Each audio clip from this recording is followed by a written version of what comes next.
Una-una, welcome to the Department of Tourism. Nagpapasalamat po ako sa inyong suporta. Nabay mga saya din eh. Ma'am, daghan kayo. Bisayan dako. Magbisayan lang tayo ni ba? Daghan ay salamat sa inyo.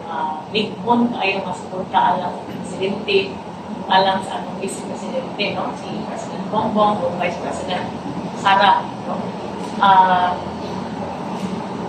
Iningaw ng kampanya. Nakakabis yung mga base. Noon na, everyday naka-rubber shoes ako.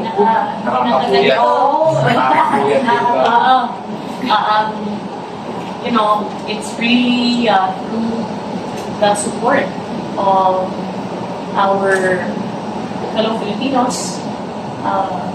Also, ang atong mga tugihan kayo, ng mga vloggers, no? Who spread the good news and spread good vibes. Yes. Na we have really been able to ensure na yung magagandang projects and programs na Presidente ni Presidente Sara. So, isa napapaalam natin sa ating mga kabayan. Of course, we're grateful for your work and that of mainstream media as well. No? And so, I think this is a welcome opportunity for me to meet you para naman magpakilala tayo sa personal. Higas na lang mag-atubang kita para magpakilala ng tarong. Sa amin, mapandol yun ang dila ba kay gamay ra kayo din niya ako. Pero it's nice that, you know, nagka-interaction kami namin para intindihan din yung ating mga layunin sa Department of Tourism. So yesterday, na-approve na ni Presidente Marcos ang atong National Tourism Development Plan. Yung MTDP is envisioned to strengthen the tourism industry. You know very well that there's been a lot of suffering and pain because of the pandemic. No?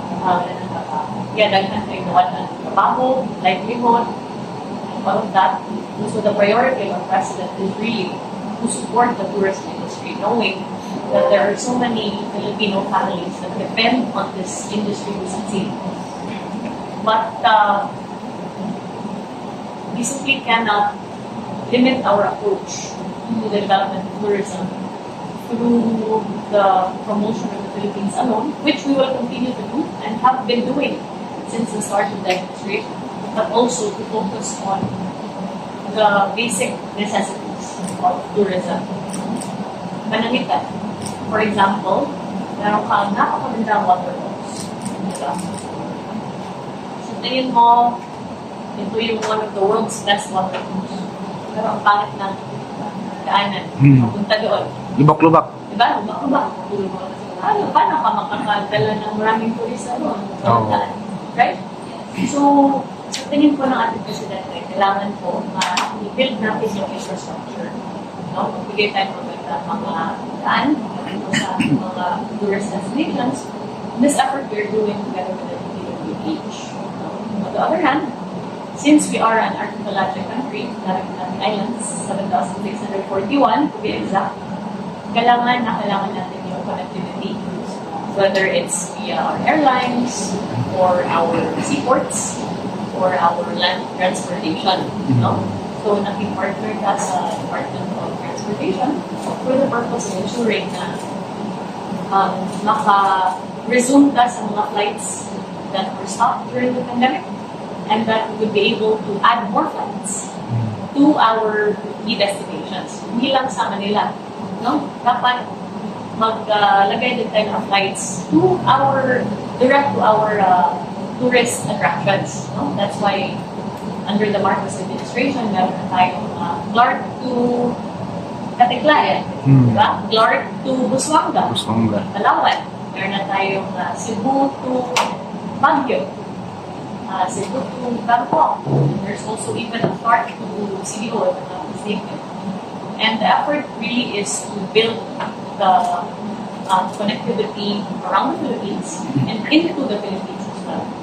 So, bago lang, good news, no? Naka-create yung TOPR, where the TOP also had a role in terms of its presence in the tab. Na 7 more direct flights from Turkey into the Philippines. Tapos, yung Qatar, naka-announce lang nila na may mga additional na international flights to the Philippines. So all of this will help boost our tourism because we're giving connectivity to our international tourists and then we're giving connectivity to our domestic tourists. And syempre sa inyo, napakahalaga nito kasi you always have to be connected, diba? And you have to have a good internet connection so that when you go to our beaches, our mountain ranges, our heritage and pilgrimage destinations, you can post about it right away. Pwede kang mag-live. Pwede kang mag-Instagram. You can have a testimonial. Diba? Kung gano'n kami tayo ito, gano'n. So, mawa tayo with the DICT naman, guys. Island. Tapos, what you can expect is, by the end of this year, meron tayong 94 tourist destinations na may improve natin considerably yung internet connection. No? And we foresee that we're providing digitalization to tourism to really help it. And we're now in the final stages of the development of our tourist life cycle app. No? So imagine, through your phone,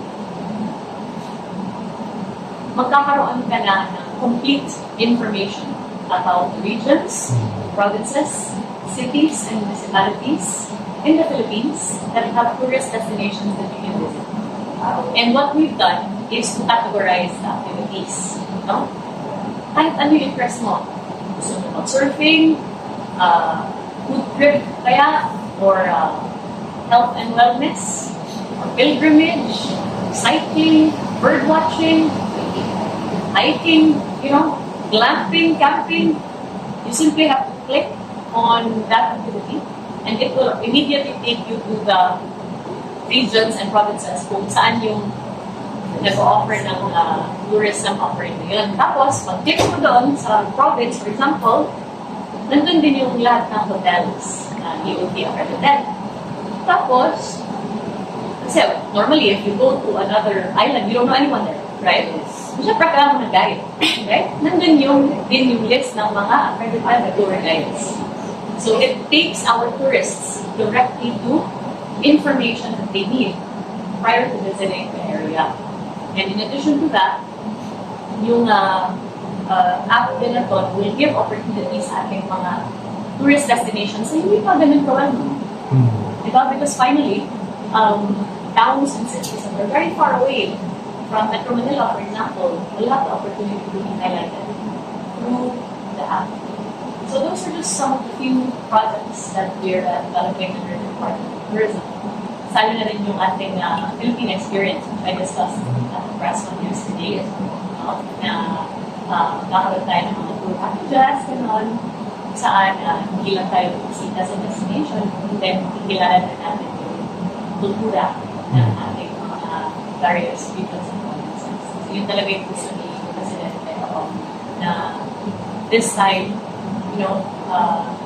mabidag yun ang atong pagka-Pinoy. Di ba? Na atong ipasikat sa ibang kalibutan kung sa kanindot, kung sa pangilngit ang atong kultura, ang atong pagka-Pinoy, ang atong identity, kung sa mga gibuhat sa atong mga local, mga vendors, and furniture makers, dress makers, all of these things, may atong itutang at the core of our country identity and our Philippine identity. So, very exciting times ahead in terms of tourism development. Excited po ako talaga.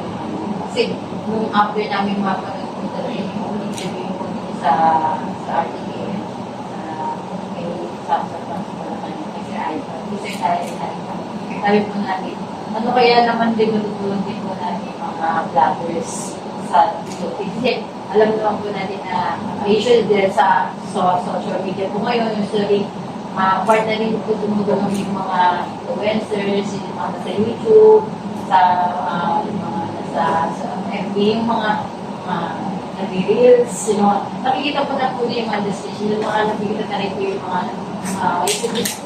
content creators na tumutulong na rin po sa Philippines. So, ano po, pasakali po mo kayo na namin kami yung mga gawin sa dito para isa. Malaman namin din na yung kakaya natin. Pero po yung ginagawa namin, ito po ang mukha mo. Well, I think first, I will tell you our prevailing principle in the Department of Tourism, and that is to always tell the good news about the Philippines. And sa tingin ko, kung yung mga kababayan natin, yun yung lagi natin nire-report, no, to the world. Then the world will get to know what we already know. And that is that we live in such a beautiful country.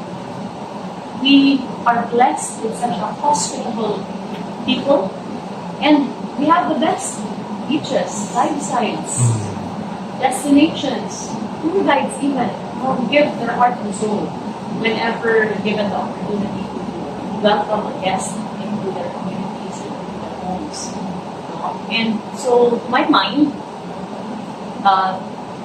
since you're engaged with the Presidential Communications Office already, perhaps if we have specific na mga DOT programs and activities, we would be happy to invite your group. No? And meron din tayong mga programs that we have already launched, no? Such as the Visita Be My Guest program. Have you heard of this? Yes. Yung BBM3? Na-share ko po actually sa FB. Oh yeah, thank you.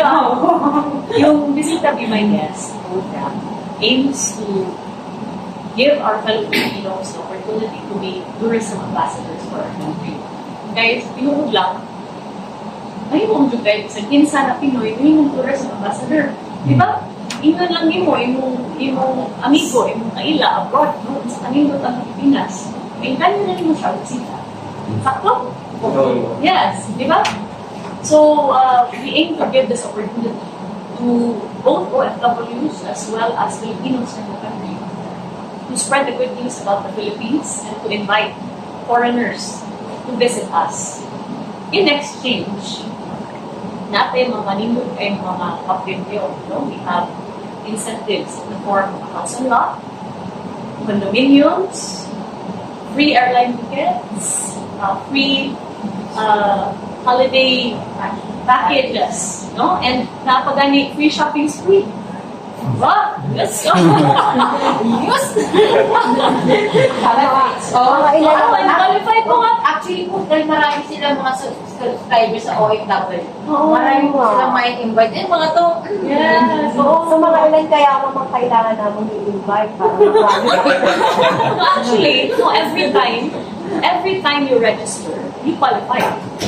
Yes! You simply have to go to our website, bbm3.philippines.travel. Tapos, lagay mo yung information doon, and then ilagay mo yung information about the foreigner that you are inviting, and merong mga documentary requirements that you have to attach. After that, you become qualified for our raffle. Actually, nag-initial raffle tayo, pero we're just verifying all of the information, no? And we will release the initial winners, no? The initial 8 winners for the holiday packages. Yung Condo na. meron pa tayong mga condo, meron pa tayong house and lot. Meron pa, hindi pa tayo OFWs. Hindi pa mga OFWs sa OFW, marami tayong gigs. Yes. Kasi, more than anything else, and more than the prizes, really, this is also the way for President, Vice President, and Administration City. Nagpapasalamat tayo sa ating mga OFWs and our fellow Filipinos who continue to believe in the Philippines and to continue to champion Philippine tourism. So, I'm hopeful na you can tell your followers about the PBNP program. Tapos, patuloy din yung ating mga other programs like we have an overwintering program, no, that we have launched already, and we have a specific website for this, wherein, di ba, in other parts of the world, usahay tugnaw, di ba? It snows, the climate is very cold. The beauty of the Philippines is, Very if unique. it's winter in the other side of the globe, it's always summer in the Philippines.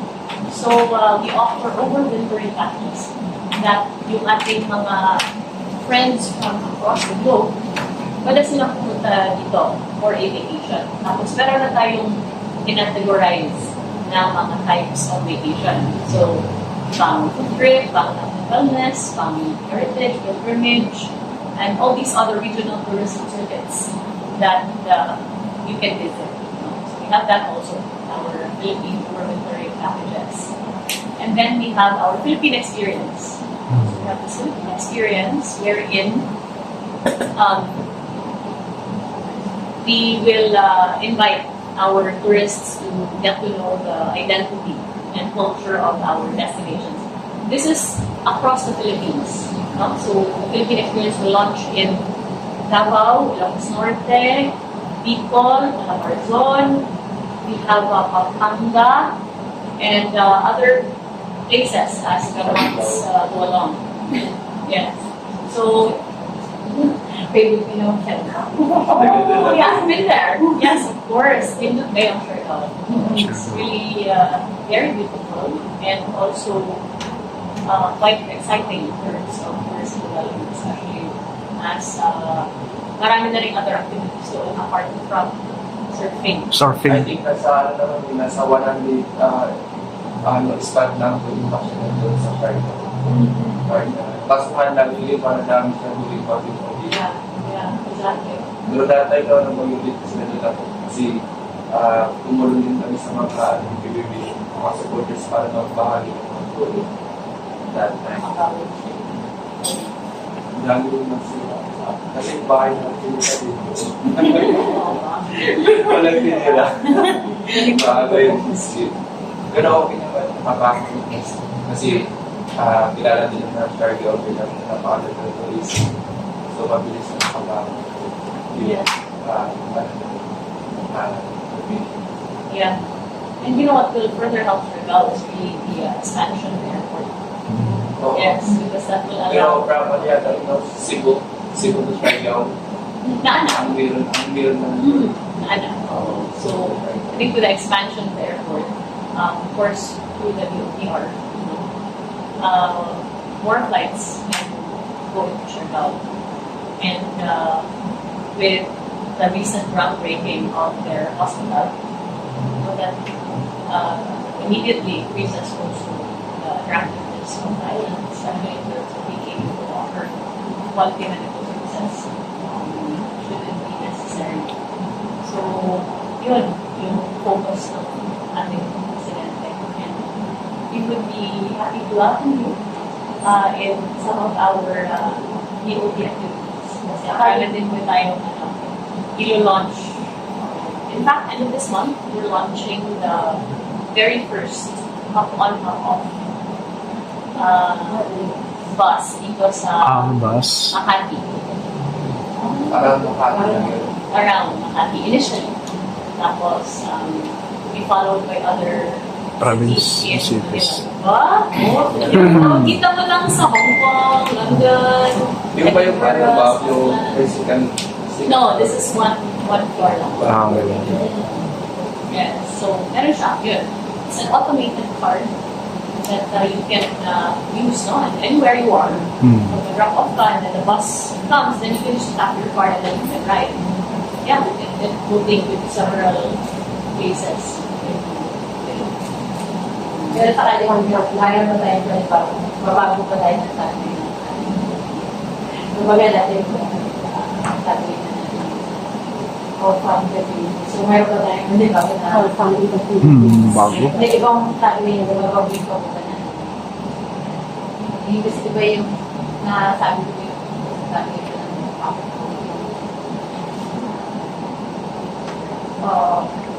ang mga gagawin hindi ko pa na You're talking about the country brand. Yes. Mm. That was recently released by the office of Aripol Soriano.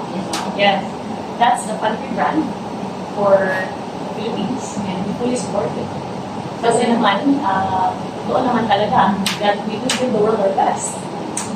Don't you give the world your best? Tama ba? Tama ba? Di ba? Kasi yung ating mga OFWs around the world, they give it their all.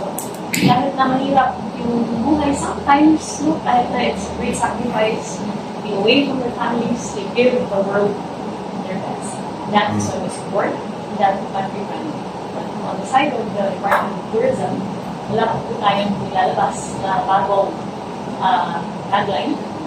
And we will only release it once we have done consultations with our tourism stakeholders. In any event, a tagline is just one component of the vast majority of things na kailangan natin gawin for the tourism industry. Na nagsimula na under the Marcos administration. Kasi because of the policies of the Marcos administration and the programs and plans that have been implemented since the beginning of this administration, we're breaking records. We beat the target of the DOT by nearly 1 million last year. Kasi nagka 2.65 million international arrivals tayo. And then now, it's only been 5 months. Wala pa tayo sa kalahati, no? In this year, nabit na natin yung target last year, 1.7 million, kasi over 2 million international visitors a time. And we foresee the 100% recovery of domestic tourism this year. And what do these numbers mean? No? What it means is tourism, employment, and livelihood sa ating mga kabayang Pilipino. No less than 5.2 million in tourism jobs last year. And that number will only grow this year. So, the work continues. Pabangan po tayo. Bumabangan na. If kita naman po, gusto rin na yun. Pero gusto namin makita sa mga talagang tayo. Kaya sabi, tutulungan namin lahat ng gobyerno na makakal. Malalang pa sini yung punta, tutulungan namin. Kasi alam natin, yung tulungan mga naging issues. Marami yung malagas na nakikita. Kahit anong gawin ko ng gobyerno, yung mga lumalabas. Hindi natin maalas. Kaya sabi namin, tutulong na lang kami at mapakita, tatabunan na lang natin yung mga naging issues. Then, yung mga tutulong mga vloggers. And then, kung invite sa mga sa tourism, mga vloggers natin, ang maraming mga pamilya, at kung may sa PIS, kung sa tourism natin. We need to love our country. Mahal ang mahal natin. Questions? Sure. Yun po, maraming po salamat po, Secretary. Thank you po. Masaya po kami sa pagkakaroon sa aming mga matagal na po kayo nasa na maka-palat dito sa visit po lang kaya sa dito lang po tayo. Salamat. Salamat. Sure. Thank you. You're welcome anytime.